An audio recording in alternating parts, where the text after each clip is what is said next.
غلام اچھے غلام بن جاتے ہیں لیکن رہتے زمین پہ. پرواز صرف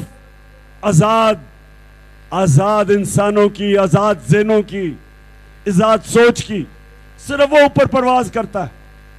یہ سارا علامہ اقبال نے جب بار بار مسلمانوں کو جگانے کی کوشش کی تو ان کا مطلب یہ تھا کہ وہ دیکھنا چاہتے تھے کہ جس طرح میرے نبی صلی اللہ علیہ وسلم نے مدینہ کی ریاست ان اصولوں پہ کھڑا کر کے لا الہ الا اللہ سے ان کے زنجیریں توڑ کے دنیا کی امامت کروائی مسلمانوں سے. تاریخ اس چیز کی گواہ ہے کہ 622 ہجرت مدینہ کی، 625 میں جنگ بدر 313 مسلمان، 632 میں نبی صلی اللہ علیہ وسلم پردہ کرتے ہیں دنیا سے، اور 636 اور 27 دو سپر پاورز رومن ایمپائر اور پرشین ایمپائر گھٹنے ٹیکتا ان کے سامنے. یہ تھی پاور لا الہ الا اللہ کی، آزاد ذہنوں کی، آزاد سوچ کی. اس لیے پاکستان بنا تھا، اس لیے بنا تھا کہ انگریز کی غلامی سے آزادی. اور قائد اعظم نے کہا کہ انگریز کے بعد ہم ہندو کی غلامی نہیں کرنا چاہتے، اس لیے پاکستان بنا تھا. اس لیے پاکستان نہیں بنا تھا کہ انگریز کی غلامی کے بعد امریکنوں کی ہم غلامی کریں، اس لیے نہیں بنا تھا. یہ جو لوگ ہمارے اوپر مسلط کیے گئے، امریکی Donald Lu under secretary of state 7 March کو ہمارے ایمبیسڈر اسد مجید کو واشنگٹن میں ملتا ہے اور 7 مارچ کو اس کو دھمکی دیتا ہے کہ اگر تم نے عمران خان کو نہ عدم اعتماد کی ووٹ پہ ہٹایا تو پاکستان کو بڑی مشکلوں کا سامنا کرنا پڑے گا.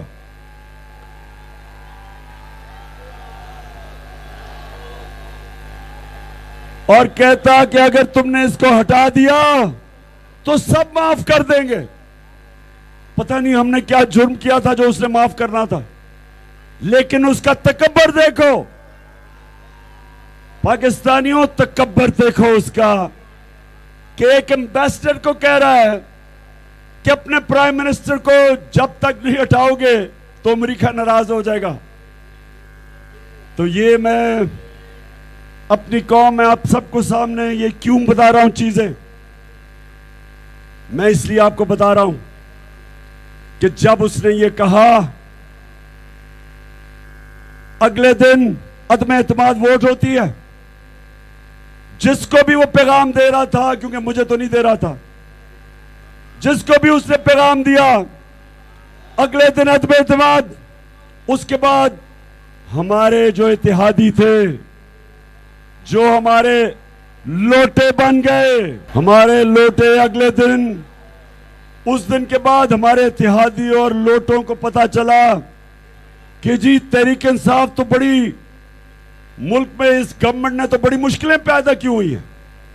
میں آپ سب کو بتا دوں کہ جب یہ سازش شروع ہوئی تو پاکستان اکنامک سروے کے مطابق، پاکستان اکنامک سروے جو اس گورنمنٹ نے پبلش کیا کہ 17 سال میں ہمارے آخری 2 سال سب سے زیادہ پاکستان کی اکنامک گروتھ ہوئی، 5.6% تیسرے سال میں اور 6% ہمارے چوتھے سال میں، اور پریڈکشن تھی 7% پہ ہم نے جانا تھا.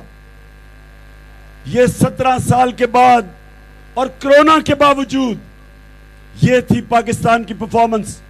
ہمارا جو کرونا، جب ساری دنیا میں عذاب آیا ہوا تھا، کرونا کا ساری دنیا میں عذاب آیا ہوا تھا، تو اکانومسٹ کے مطابق جو 190 ملکوں میں جو ٹاپ 3 ملک جنہوں نے سب سے بہترین کورونا کا مقابلہ کیا، اپنے لوگوں کو بھی بچایا، اپنے غریبوں کو بچایا، اپنی اکانومی کو بچایا، ان ٹاپ 3 ملکوں میں پاکستان تھا۔ ہماری یہ فکر نہ کرو، میں ڈیزل پہ بھی آنے لگا ہوں، لیکن پہلے مجھے باقی باتیں کرنے دو۔ تو جب یہ سازش ہوئی، جب ہمیں امریکہ نے پتہ نہیں کس کو حکم کیا، تو جب وہ ہوا تو یاد رکھیں کہ ہماری اکانومی تیزی سے اوپر جا رہی تھی، ہماری انڈسٹری لارج سکیل مینوفیکچرنگ کتنے سالوں کے بعد اس کی گروتھ ریٹ اوپر گئی، ہماری ٹیکسٹائل ریکارڈ، ہماری ایکسپورٹس ریکارڈ، ہماری 4 فصلوں میں کسانوں کے پاس ریکارڈ پیسہ آیا، ریکارڈ پیداوار۔ آئی ٹی کے اندر 2 سالوں میں 75% ایکسپورٹس، ہمارے اوورسیز پاکستانیوں نے ہمارے پہ اعتماد کرتے ہوئے ریکارڈ ریمیٹنسز بھیجی 31 ارب ڈالر کی۔ ہمارا اس ملک میں سب سے پاکستان کی تاریخ سے زیادہ ملک کے اندر ڈالرز آئے، اور اس وقت یہ سازش کی گئی۔ اور سازش کیسے کی گئی؟ عدم اعتماد۔ اور پھر سنیں، چپ کر کے پہلے سنیں میری بات، اس کے بعد نعرے۔ اچھا،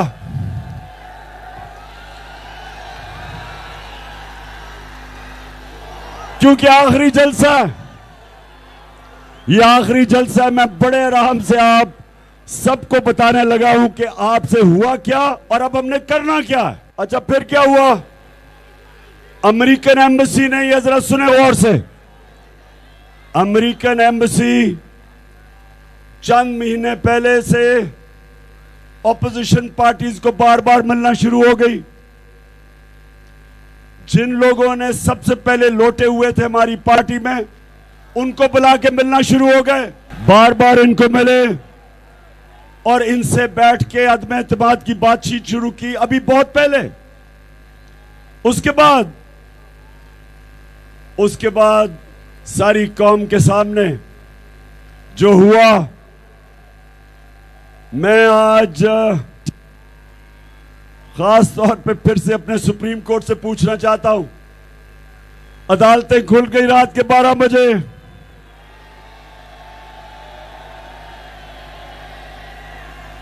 اس سے پہلے سو موٹو ایکشن لیا گیا۔ جب میں نے دیکھا کہ یہ گیم ہو رہی ہے تو میں نے کہا کہ سب سے بہتر چیز یہ ہے کہ الیکشن ہو جائیں، عوام کو فیصلہ کرنے دے، جس کو عوام چاہتی ہے اس کو پرائم منسٹر اور گورنمنٹ میں لے آئیں۔ میں نے الیکشن کا کہا، سپریم کورٹ نے سو موٹو ایکشن لیا۔ اس کے بعد جو ہوا وہ سب کے سامنے ہے، لیکن میں بڑے ادب سے سپریم کورٹ سے پوچھنا چاہتا ہوں کہ ایک جج نے کہا کہ میرے اوپر آرٹیکل 6 یعنی غداری کے اوپر لگنا چاہیے۔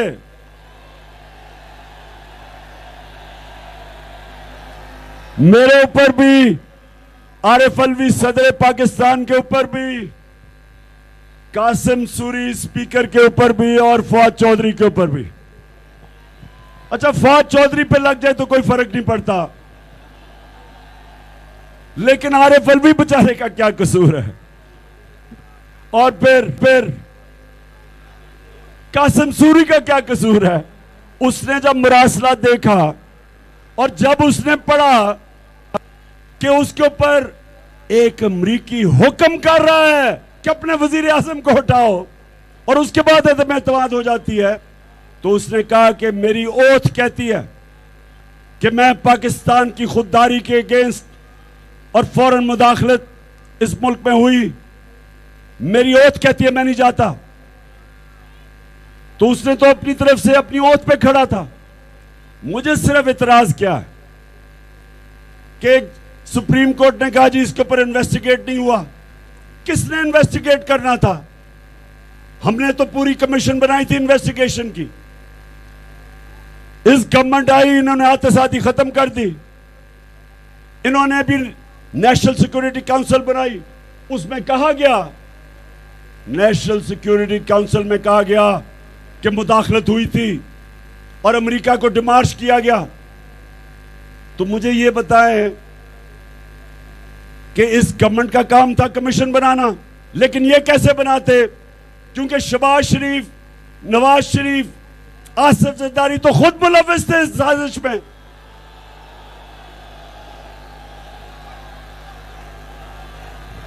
ہم نے پیغام دیا,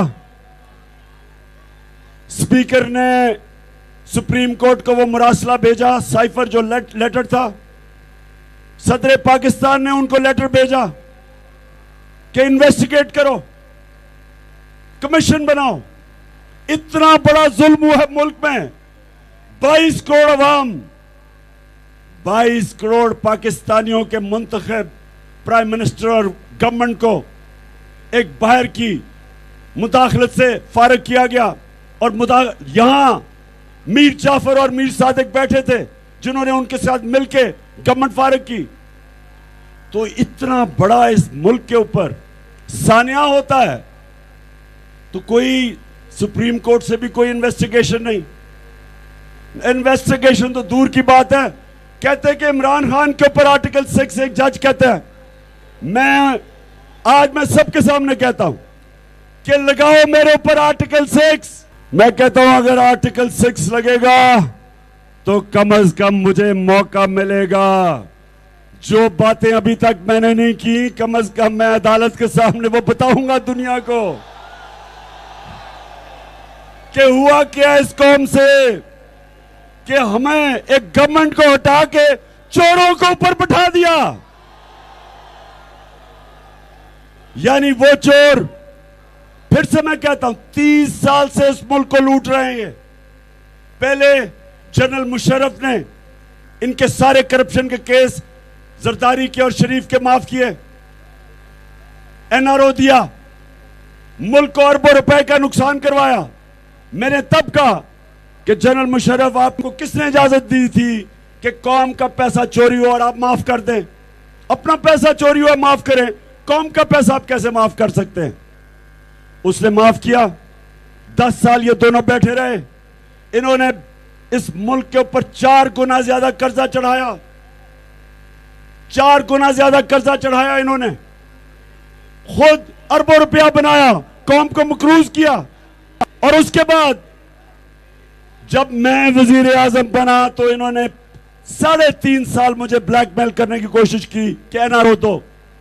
اور آپ سب کو پتا ہے, میں نے کہا اگر میں نے تمہیں NRO دیا, میں اس قوم سے سب سے بڑی غداری کروں گا. اور پھر اس سازش کے تحت یہ ملک کے اوپر آ گئے اور آتے ساتھ ہی ملک کی معیشت تباہ کر دی. آج بلومبرگ جو ایک انٹرنیشنل میگزین جو دنیا کی اکانومیز کی ان کے جائزہ لیتا ہے, اس کے مطابق پاکستان 4تھے نمبر پہ ہے. وہ ملک جو ڈیفالٹ کرنے جا رہا ہے, یعنی کہ جو اپنے قرضے واپس نہیں کر سکے گا, جس طرح سری لنکا کا دیوالیہ نکلا ہے. ہم 4تھے نمبر پہ ہیں, سری لنکا نمبر 1 پہ.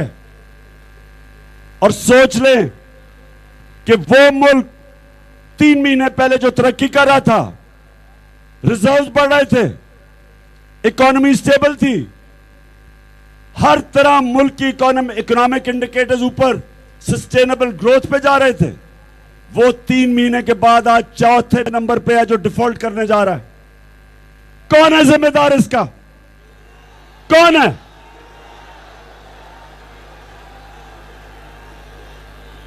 بجائے اس ملک میں ایک کمیشن بنتی اور پتہ چلاتی کہ کس نے ان چوروں کو اوپر مسلط کیا, کس طرح کی سازش ہوئی, بجائے وہ بنتی کہتے عمران خان پہ آرٹیکل 6 لگے. میں آج پھر کہتا ہوں کہ آرٹیکل 6 لگاؤ, کیونکہ میں ایک ایک چیز جانتا ہوں جو ہوا, جو میں چپ ہوں ابھی تک, جو آپ نے ملک سے کیا. کہ جو اکٹھا ملک اوپر جا رہا تھا, جس طرح آپ نے اس کو یہاں آج ادھر رکھ دیا کہ جو وزیر اعظم بنایا ہے ذرا آرام سے اور اطمینان سے سنیں کہ یہ وزیر اعظم بنتے ساتھ ہی پہلے یہ گیا سعودی عربیہ، پھر یو اے ای، پھر ترکی، تو یہ کیا کہتا ہے ذرا دیکھیں۔ میں سعودی عرب سے ہو کے آیا ہوں، میں یو اے ای کے ہو کے، ابھی میں ترکی ہو کے آیا ہوں، اور میں نے ان بھائیوں کو کہا کہ آپ ہمارے بڑے عظیم بھائی ہیں، ہمیشہ آپ نے ہماری مدد کی، اور میں نے یہی کہا جب میں آیا ہوں تو آپ سمجھیں گے شاید یہ مانگنے آیا ہے، میں مانگنے نہیں آیا لیکن مجبوری ہے۔ جس طرح ماضی میں 75 سال میں آپ نے ہمارا ہاتھ بٹایا ہے، کچھ عرصہ آپ ہاتھ بٹا، میں نے کہا میں وعدہ کرتا ہوں کہ انشاءاللہ ہم پوری قوم ہم مل کر دن رات محنت کریں گے، پسینہ گرائیں گے، اپنے پاؤں پہ کھڑے ہوں گے۔ اب یہ سنیں، کہتا ساری پوری قوم پسینہ لگا کے محنت کرے گی۔ اور شہباز شریف، یہ قوم تو پسینہ لگا کے 70 سال سے محنت کر رہی ہے، چوری تم کر کے پیسہ باہر لے کے جا رہے ہو، اور قوم تو غیرت مند ہے، قوم تو لا الہ الا اللہ کے ماننے والی ہے، سوائے اللہ کے نہ کسی سے ڈرتی ہے نہ جھکتی ہے۔ جن کی غیرت کم ہے وہ تو آپ لوگ ہیں، بیکاریوں کی طرح باہر جا رہے ہیں، اپنا جو باہر پیسہ پڑا ہے آدھا بھی لے آؤ تو مانگنے کی ضرورت نہیں پڑے گی۔ اچھا، اب یہ آپ نے دیکھا، اب ذرا بڑے بھائی صاحب کو دیکھے، یہ جب صدر اوباما کے ملنے گئے تھے، امریکی صدر، ذرا دیکھیں کیا ہوتا ہے۔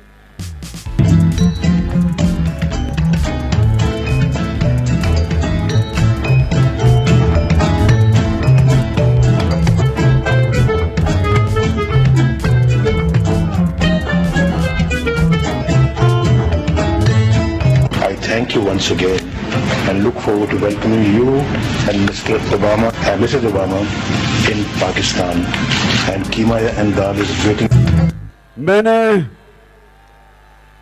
نے بڑے بڑے لوگوں کو تھینک یو کرتے سنا ہے، لیکن کسی نے پرچی پڑھ کے تھینک یو نہیں کبھی کیا۔ اس کی وجہ ہے جناب نواز شریف صاحب ایسے بیٹھے ہوئے تھے کہ سامنے کوئی ہیڈ ماسٹر بیٹھا ہے، بلکہ ہیڈ ماسٹر بھی نہیں،